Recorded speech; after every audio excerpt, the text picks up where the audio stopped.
Hello students, कैसे हैं आप सभी। द जय गुरुदेव स्टडी सेंटर में आपका स्वागत है। मैं डॉक्टर अरुण मारू, सहायक प्रोफेसर ऑफ पॉलिटिकल साइंस।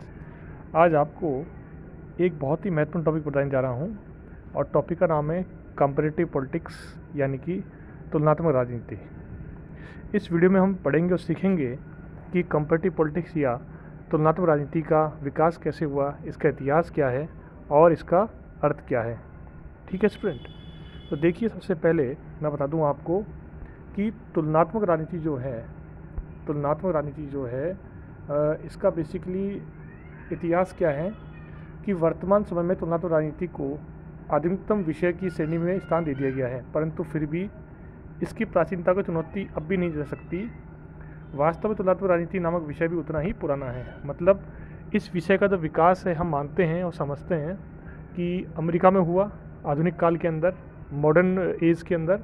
लेकिन चूंकि अरस्तु ने अपने टाइम में, हम सब ने देखा, अरस्तु ने टाइम में कंपैरेटिव पॉलिटिक्स की नींव डाल दी थी। अरस्तु ने इतने साल पुराने समय में भी, प्राचीन काल में भी अरस्तु ने तुलनात्मक राजनीति की नींव डाली थी। इसलिए तुलनात्मक राजनीति की प्राचीनता को चुनौती अभी भी नहीं दी जा सकती। वास्तव में तुलनात्मक राजनीति नामक विषय भी उतना ही पुराना है। आई बात समझ में। अगली बात, जितना पुराना पॉलिटिकल साइंस राजनीति शास्त्र है, उतना ही पुराना तुलनात्मक राजनीति है।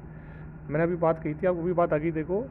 सर्वप्रथम राजनीति शास्त्र के जनक अरस्तु ने यूनान में बहुत से संविधानों का तुलनात्मक अध्ययन किया और वैज्ञानिक विधि का आरंभ किया।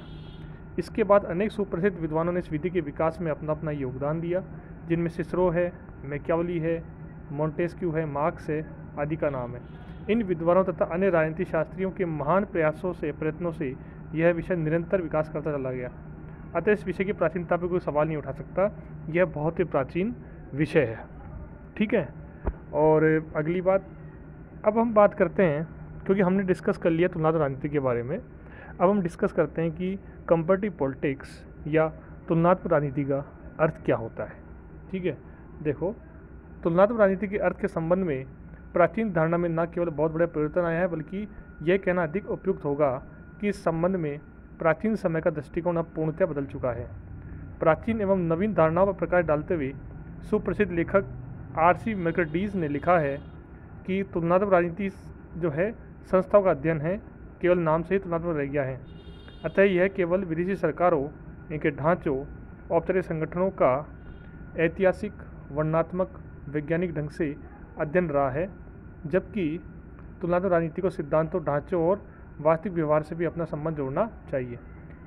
देखो स्टूडेंट, इसका मतलब ये है कि कंपैरेटिव पॉलिटिक्स का जो इजी जो अर्थ है, जो आसान अर्थ ये है कि ये राजनीतिक विज्ञान की वो शाखा है जिसके माध्यम से अलग अलग जो महाद्वीप है, वहाँ जो अलग अलग राजनीतिक व्यवस्थाएं हैं, उनकी राजनीतिक संस्थाओं का कंपैरिजन करना, उनके राजनीतिक जो इंस्टीट्यूशंस हैं, राजनीतिक जो उनके तरीके हैं, तौर तरीके हैं, उनका अध्ययन करना, उनका कंपैरिजन करना। उदाहरण के लिए जैसे कि मान लो अमेरिकी राष्ट्रपति, भारत के राष्ट्रपति के पद की तुलना करें हम, कि भाई अमेरिकी राष्ट्रपति जो है वास्तविक अध्यक्ष हैं, भारतीय राष्ट्रपति संवैधानिक औपचारिक अध्यक्ष हैं। अमेरिकी राष्ट्रपति कार्यकाल होता है 4 वर्ष का, भारतीय राष्ट्रपति कार्यकाल होता है 5 वर्ष का। तो इसको भी बोलते हैं हम लोग कंपैरेटिव पॉलिटिक्स, को भी बोलते हैं हम लोग तुलनात्मक राजनीति। तो मैकर्डीज कहते हैं कि अब वो जमाना गया कि जो प्राचीन काल में मानते थे कि तुलनात्मक राजनीति केवल संस्थाओं का तुलनात्मक अध्ययन है, बल्कि इसमें अब व्यवहारिक का भी, प्रैक्टिकल जो बिहेवियर का भी इसके अंदर तुलनात्मक अध्ययन किया जाता है।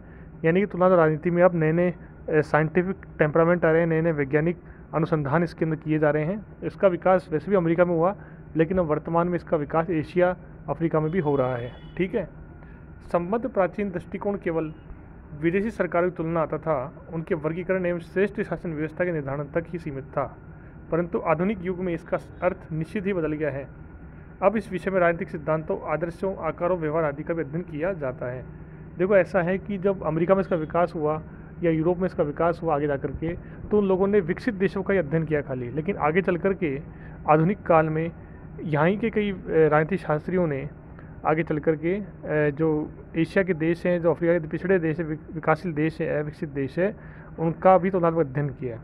जैसे कि आमंड पावेल, माइनर वीनर, है ना, हम सब पॉलिटिक्स साइंस के विद्यार्थी, हम सब ने नाम सुन रखा होगा इनका, माइनर वीनर का, है ना, आमंड पावेल का, सिडनी वर्बा का, फाइनर का, इन सभी ने रिसर्च किया आगे जाकर बहुत अच्छा काम किया। लेकिन अब प्राचीन काल के अपितु बदौलत बल्कि उसके अलावा जो नया जो तुलनात्मक राजनीतिक विज्ञान है वो अधिक ब्रॉड है, अधिक विस्तृत है, क्योंकि इसमें राजनीतिक व्यवहारों का भी अध्ययन किया जाता है, इसमें पॉलिटिकल बिहेवियर का भी इसमें अध्ययन किया जाता है। ठीक है स्टूडेंट, अगली बात कि तुलनात्मक राजनीति की जो परिभाषा है उसमें हम देखते हैं कि उपयुक्त विचार से स्पष्ट है कि तुलनात्मक राजनीति नवीनतम विषय है। इस विषय के और भी अन्य विषय शेष हैं, तथापि गौरवशाली अतीत से इनकार नहीं कर सकता इसका। ऐसी दशा में बहुत सारे परिवर्तनशील दृष्टिकोण भी रहते हैं। अब हम इस संबंध में मैं आपको महत्वपूर्ण परिभाषा बताने जा रहा हूँ, जो कि बहुत ही इंपॉर्टेंट है। ये भी मोस्ट परिभाषा है। देखो, थोड़ा मैं आपसे क्षमा चाहता हूँ, थोड़ी जो शब्दों का आकार है वो थोड़ा छोटा रह गया, इसके अंदर टेक्निकल प्रॉब्लम हो गई है। फिर मैं आपको बोल के बता दूँ, इससे आपको याद हो जाए अच्छी तरह से। ठीक है, तो देखिए इसके अंदर फ्रीमैन कहते हैं तुलनात्मक राजनीति राजनीतिक संस्थाओं एवं सरकारों के विभिन्न प्रकारों का एक तुलनात्मक विश्लेषण एवं विवेचन है। मतलब कहते हैं वो कि जो कंपेटिटिव पॉलिटिक्स है ये राजनीतिक संस्थाओं और सरकारों का तुलनात्मक अध्ययन है। कौन कहता है? ये फ्रीमैन कहते हैं। दूसरी परिभाषा है ब्रबंती की। ब्रबंती कहते हैं कि तुलनात्मक राजनीति सामाजिक व्यवस्था में उन तत्वों की पहचान और व्याख्या है जो राजनीतिक कार्यों तथा उनके संस्थागत प्रकाशन को प्रभावित करती है। मतलब ब्रबंती कहते हैं कि कंपेटिटिव पॉलिटिक्स का मतलब ये है कि ये सामाजिक संस्थानों के जो कार्य हैं उनको पहचानते हैं, उनकी व्याख्या करते हैं। अगला है ब्लॉन्डेल, जो कि बहुत इंपॉर्टेंट परिभाषा है ये भी। ब्लॉन्डेल कहते हैं कि तुलनात्मक राजनीति वर्तमान विश्व में राष्ट्रीय सरकारों के प्रतिमानों का अध्ययन है। मतलब जो तुलनात्मक राजनीति है कंपेटिटिव पॉलिटिक्स से वर्तमान में जो विश्व में जो देश हैं, नेशनल गवर्नमेंट से उनके प्रतीकों का, उनके प्रतिमानों का अध्ययन है ये। एम कार्टिस कहते हैं कि राजनीतिक संस्थाओं और राजनीतिक व्यवहार की कार्य प्रणालियों से महत्वपूर्ण समानता और असमानताओं की तुलनात्मक राजनीति का संबंध है। मतलब कार्टिस के अनुसार ये कहना है कि जो पॉलिटिकल इंस्टीट्यूशंस है, राजनीतिक व्यवहार है, राजनीतिक संस्थाएं हैं, उनकी कार्यप्रणाली की समानता असमानता का अध्ययन करते हैं इसके अंदर। जैसे कि अमेरिकी सरकार की कार्यप्रणाली क्या है और भारतीय सरकार की कार्यप्रणाली क्या है, पाकिस्तानी सरकारी कार्यप्रणाली क्या है। तो स्टूडेंट ये है महत्वपूर्ण परिभाषाएँ। ठीक है, अब अगली बात मैं बता देता हूँ आपको कि जो अमेरिका है, जो यूएसए है, अमेरिका है इसका गढ़ रहा है, इसका अमेरिका जो इसका गढ़ रहा है। हम सभी जानते हैं कि जो शिकागो यूनिवर्सिटी का जो डिपार्टमेंट ऑफ पॉलिटिकल साइंस है, उस डिपार्टमेंट ने अपना महत्वपूर्ण योगदान दिया था बिहेवियरिज्म को आगे बढ़ाने के लिए, यानी कि व्यवहारिक क्रांति को आगे बढ़ाने के लिए। और अमेरिका में लोकतंत्र की जड़ें बहुत मजबूत है, तो अमेरिका में ही इसी का सिद्धांत का विकास हुआ। हालांकि प्राचीन काल में इसका विकास हो गया, परंतु अमेरिका में चूँकि लोकतंत्र की जड़ें बहुत अच्छी है तो उन्होंने इसका विकास किया और आगे जाकर के ये लोग यूरोप में भी आए और आगे अन्य 90 के दशक में ये लोग एशिया में भी आए, अफ्रीका में भी आए। ठीक है, और इसके अलावा अमेरिका जो है, यूएसए अमेरिका जो है, इसके कई विद्वानों ने, राजनीतिक विश्लेषकों ने तुलनात्मक राजनीति को आगे बढ़ाने में अपना योगदान दिया।